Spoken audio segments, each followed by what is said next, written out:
শ্রীমদ্ভগবদ্গীতার সপ্তম অধ্যায়টি জ্ঞানবিজ্ঞান যোগ নামে পরিচিত। মূল শিক্ষা ও সারমর্ম।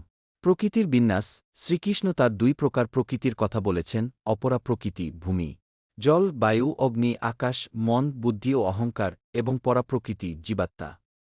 জগতের সবকিছুই এই দুই শক্তির সংমিশ্রণ। পরমেশ্বর তত্ত্ব, তিনিই জগতের আদি ও অন্ত।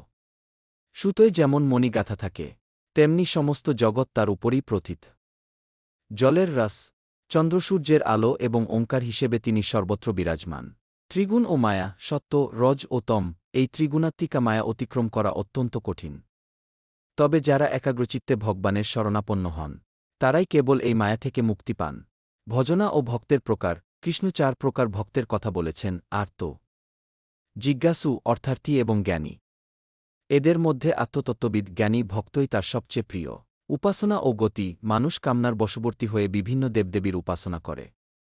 শ্রীকৃষ্ণ জানান, দেবতারা যা দান করেন তাও মূলত তারই শক্তির অংশ। কিন্তু দেবতাদের উপাসকদের প্রাপ্তি ক্ষণস্থায়ী। পক্ষান্তরে তাকে ভজনা করলে পরম গতি লাভ হয়।